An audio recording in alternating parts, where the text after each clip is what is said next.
Vous arrivez en fin de droit chez Pôle emploi. Il vous manque quelques points de trimestre pour vous assurer une paisible retraite. Vous êtes donc à la recherche d'un emploi. La rémunération n'est pas primordiale dans votre choix. Le temps partiel vous convient. Penchez-vous sur les offres CUI-CAE, contrat unique d'insertion, contrat d'accompagnement à l'emploi, QUICUI, principalement proposé par les associations. Vous aimez les défis, les nouvelles expériences? Vous ne vous êtes pas écroulé en lisant la liste des tâches à accomplir? S'il le demande, ça doit être faisable. Ni la liste des compétences requises? Si vous énumérez bien les vôtres, y compris votre dextérité à faire des cocktails, ça devrait le faire. Vous êtes sur la bonne voie, postulez. Votre CV et votre lettre de motivation ont retenu l'attention? Cool. Vous êtes convoqué pour le casting? Bien. Test, puis entretien.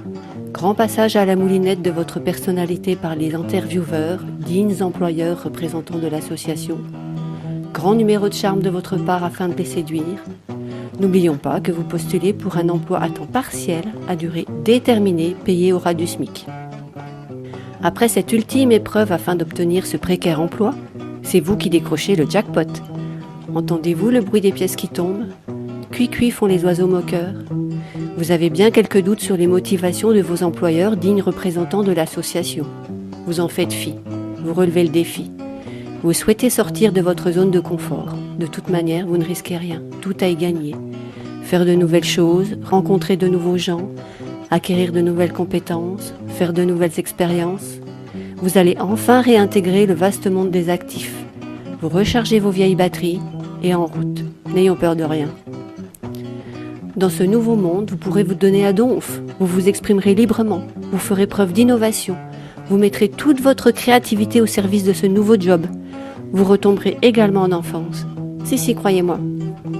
Après quelques semaines de prise en main, toujours à donf, vous vous efforcez d'effectuer toutes vos tâches dans le temps partiel qui vous est imparti. Pas d'heures sup payées, bien entendu, ce n'est pas dans le contrat, il n'y a pas d'argent pour ça. Mais si vous en faites gracieusement, vous commencez à comprendre ce qu'est l'esprit associatif. Vous marquez des points, donc vous en faites de plus en plus. Normal, pour une asso, on devient généreux. Votre avis est toujours le bienvenu, voire requis. On aime la liberté d'expression dans les assos. Mais a-t-on envie de vous entendre? Vous utilisez avec brio du matériel obsolète. Lorsque vous êtes chargé des achats, vous vous interrogez longuement au rayon papeterie pour savoir si le trieur premier prix fera l'affaire. Oserez-vous investir quelques euros de plus pour avoir le trieur plus adapté? Et puis un jour, c'est le drame. Vous avez dépensé 10 euros de plus que ce que l'on attendait de vous. Un de vos employeurs, digne représentant de l'association, se transforme soudain en une caricature de votre mère lorsque vous aviez 4 ans et demi et que vous veniez de casser son vase préféré. Je vous l'avais dit que vous alliez retomber en enfance. Vous essayez de vous justifier. La qualité du produit acheté est supérieure, il est mieux adapté à vos besoins, etc., etc. L'ampleur de la colère du digne représentant de l'association ne faiblit pas. Vous entendez? Tu as tort. Votre estomac se retrouve soudainement dans vos chaussettes, et là, vous retombez non pas dans votre enfance, dans celle de votre mère, voire de votre grand-mère, au fin fond du XXe siècle. Vous savez, l'époque où les enfants devaient baisser les yeux, baisser la tête et obéir. Commencez-vous à réfléchir sur la pertinence des cuicuis dans l'insertion professionnelle et l'esprit associatif? Vous l'avez encore?